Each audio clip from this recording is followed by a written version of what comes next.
Champions TV. We are sponsored by Regal Elevators and Lifts Consultants Limited, a company that is owned and operated by a Millwall fan, just like every single one of the sponsors that you can see on the screen right now. If you are going to do a bit of business in 2024, then please keep it in the Millwall family by checking out all of our sponsors' website links in the description below. This is your post-match analysis video covering last night's defeat at the Den. Neil Harris's final game in charge in SE16 saw us lose 1-0 to Sheffield United, and it is now back-to-back defeats in South Bermondsey. As always, let's kick off the show by taking a look at the 11 that the departing gaffer picked to start the match. And the gaffer went with two changes from the team that lost by the same scoreline to Frank Lampard's Coventry last time out. It was Lucas Jensen in goal, Danny McNamara at right back. Murray Wallace was partnered by Javed Tanganga, who replaced Ryan Leonard, who is now suspended or was for that game. Joe Bryan at left back, Casper Lenore and George Saville continued in the centre of midfield. It was Duncan Watmore in for George Honeyman in a 10. It was Romain Esse on the right back from injury, Femi Aziz on the left. And up front as a lone striker, the big Serb, Mihailo Ivanovic. I don't know why he's waited till now to put Ivanovic in. I'm glad he did. I did feel that there was a game when Gary Rowett was in charge, and we went away to Norwich, and everyone was calling for Esse to be in the starting lineup.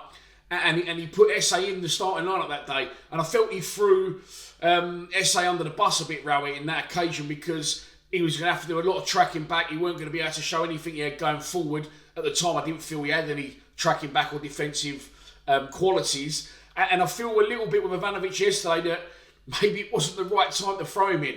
Although I do want to see the Serb do well. Of course I do. I want to see him progress and become a Millwall legend, and I definitely think it's in him. I definitely think he's above the level I was expecting him to be when he got to the club and he scored that really good goal against Derby. A flash of brilliance that we know now he's in there. We've seen it firsthand, but I felt it was a difficult one for the Serb to come into last night. He's a big lump. He's good with the ball at his feet. We know that he can score goals. We've seen that from videos previously before he joined the club, but I just felt that was potentially a better game for Langstaff to do that running, that energy in the channels. And I just felt the Serb was a little bit on a hiding to nothing last night. A lot of people saying he looked miles out of his depth. Well, he's chasing those causes in the corner flags. He's getting balls drilled at him from a long way away, back to goal, far out from goal. And I just felt that, he wants ball into feet so people can bounce off him. He wants to be travelling with the ball with his feet towards goal. He wants opportunities to get shots at goal, and I didn't think he was going to get that yesterday. He had a couple of half chances, but again, I urge you to stick with the Serb. A lot of people giving him shit last night. He's just turned 20. He's a record signing. It's going to take him time, I feel. And again, look, maybe that Derby goal hasn't helped. Maybe for him, everyone's gone, fuck me, stick him in. He's brilliant. It's going to take time. And now, as I said in one of my preview, I think the other day, Bradshaw, Langstaff, Ivanovic, they've all played around 10, 12, 14 games. They've all scored one goal. We need someone, the new manager, when he comes in, to make the decision on one striker, or if he wants to go two up front. Highly unlikely. I think Neil Harris is one of the last managers that will play 4-4-2, especially at Millwall Football Club. I feel we need to stick with one striker and persist with that striker, which is difficult because when Coburn's fit, you're going to have four people knocking on the door and only one shirt available. But stick with the Serb. He's young, he's raw. He needs to settle into the club and the countries. He must be very... He looks a lot older than his years. Let's not forget, he's just turned 20 years old. So it's a big ask for him to come in and be our main man and to do well against the team top of the table. The other change was Honeyman out. I went, yes, Honeyman out. They went Watmore in. I went, oh, for fuck's sake. Listen, Watmore is a player I like. I've seen it many times before. Had a really good start to the season, but he has tailed off. He's got ability with the ball at his feet. He's got the pace and he's got the close control. What he lacks, in my opinion, not as much as George Honeyman, is that final ball. And if you look at him, every time he gets the ball, the first thing he does is fucking look down at his feet. Maybe that's why his close control is good. He needs to keep his eye on it. But if he could get his fucking head up and make better decisions and be more clinical with his final ball, he'd definitely be a much better player. But he's massively fizzled out for me.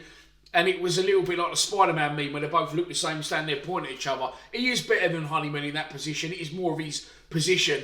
But I just feel you just shifted the problem from one person to another. And for me, he's not got that creativity in a 10. He is when he's on fire, but he's no longer on fire. But for me, yeah, it doesn't really work with Watmore. I think that he's another one that needs to be dropped out completely and given a rest. And I say he's had that brilliant impact at the start of the season, but I don't think it's ever going to be sustainable. You know, I think he's championship top scorer at one point, scored 5 goals. And I don't know if people think or thought that was going to continue and he's going to score 20. It isn't, in my opinion. Again, not meant to be shut down and could definitely be proven wrong on that one. But for me, the key is definitely with Amaku, SA and Aziz, all permanent young Millwall players that we put belief in development-wise and recruitment-wise. And for me, it's definitely about those 3 now moving forward. And that's the one good thing. I've jumped the gun a bit here on Amaku, but it's one good thing Harris leaving. There's not many positives to take from it, in my opinion. But Amaku now may get a chance in the side. He absolutely has to. So that was the team. Sheffield United started top of the league, decent following on a Wednesday night, a lot better than our crowd, by the way. I know it's expensive, I'm not knocking anyone, I know we played on Saturday at home, but it was a really, really poor crowd yesterday, really, really low. However, the ones that were there definitely produced a decent atmosphere, and I feel that was a nod to the players, because the players did give it everything. We was intense out of possession. I thought we did well in possession. We created chances. We worked their goalkeeper.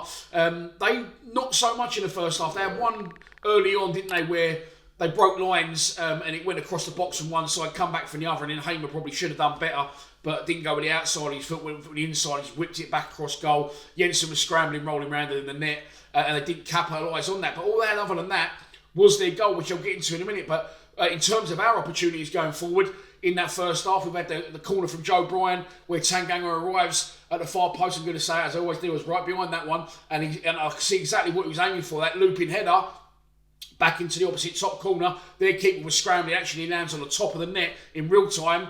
I've given it a I thought it was in. I was up. But unlucky from Tanganga. Then from another corner, I don't know how it's happened, but Tanganga's ended up out on that wing.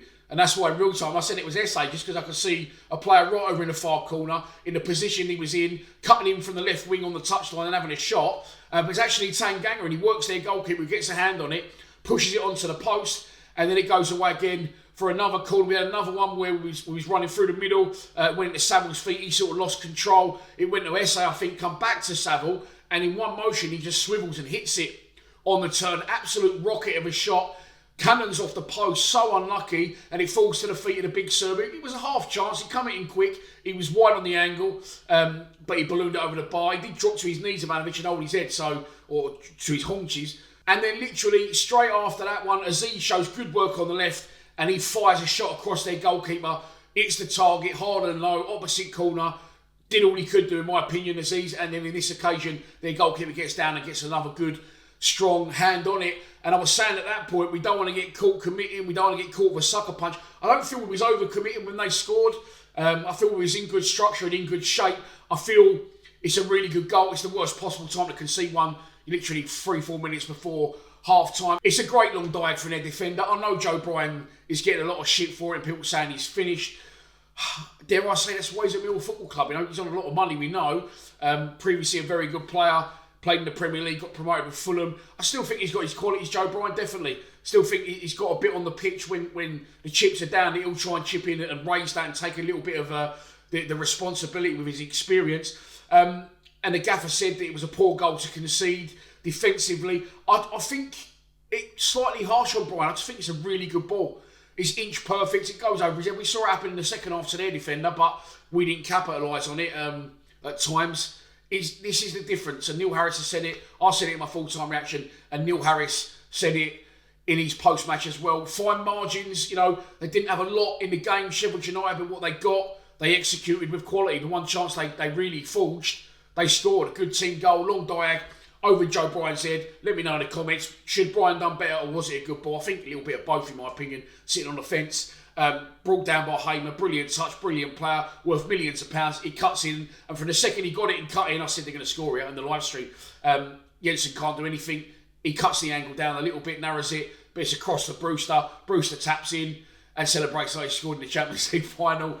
Is what it is at the top of the league. They're hungry and they're determined to get back to the Premier League. And you can't really knock them. Callum O'Hare comes in and does a little roly-poly and gets involved. And maybe they celebrated that as hard as they did because they could feel the pinch. They sensed that maybe they didn't deserve that lead when they got it, and they was definitely under pressure. So that took us to half time.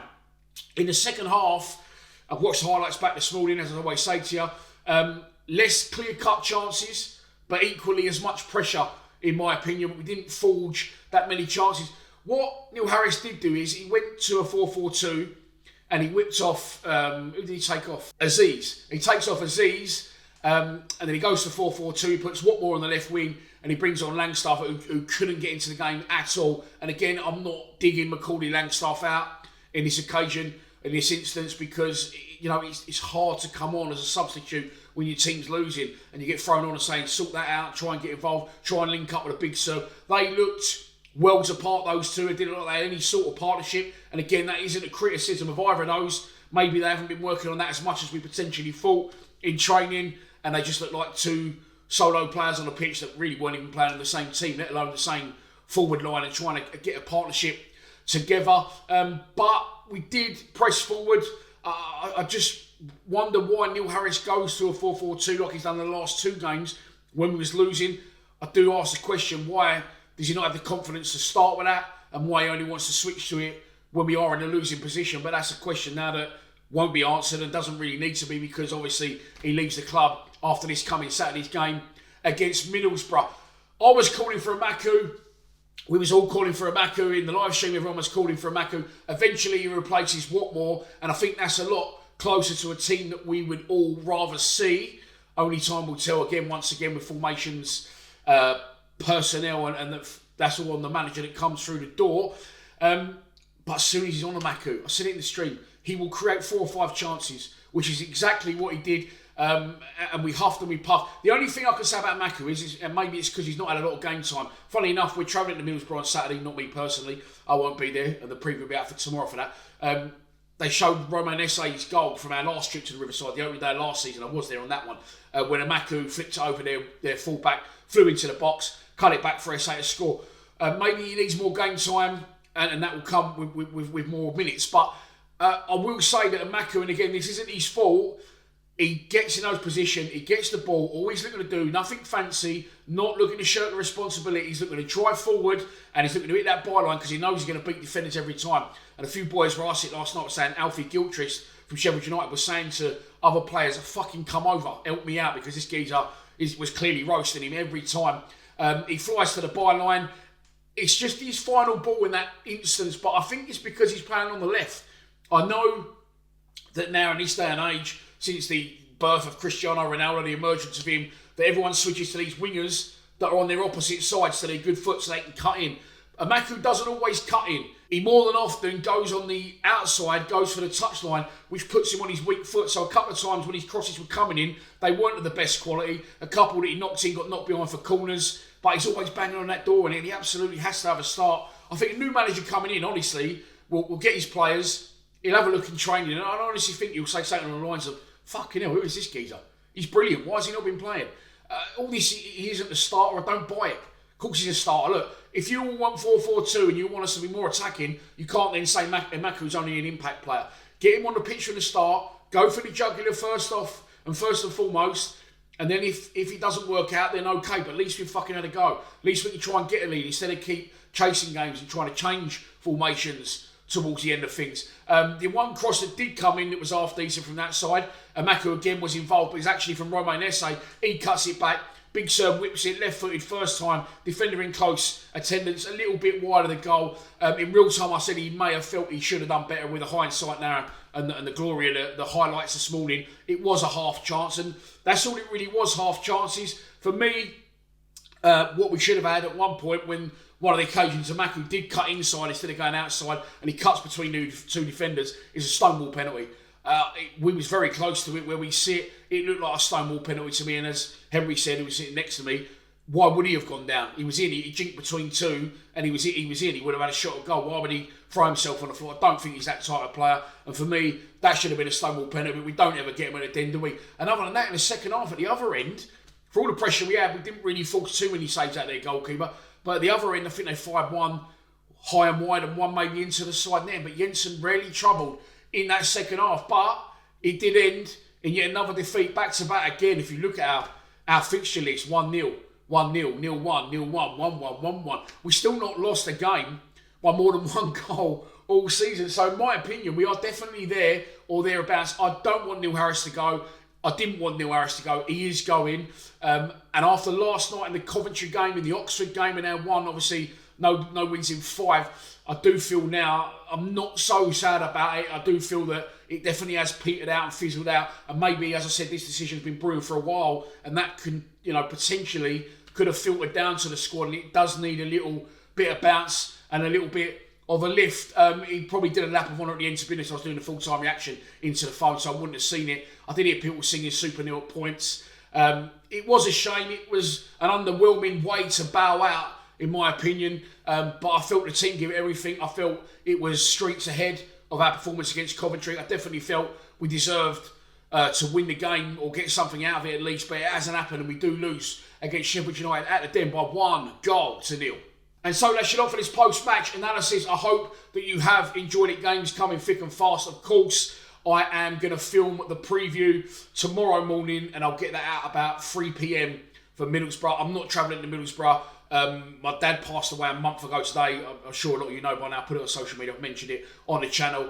So a few of my old mates go out for a drink once a year. I don't always go, but they've asked me to come along, raise a glass with my old man. So that's on Friday. The way that could go, I could be struggling to get back here for kick-off, let alone the Riverside. So I won't be travelling to Riverside, but there will be a preview out for that game tomorrow. And on Monday, I'm filming our Christmas special, and I'm really, really excited about that one. So keep your eye on the socials. Please subscribe to Lions TV. Come on, you Lions.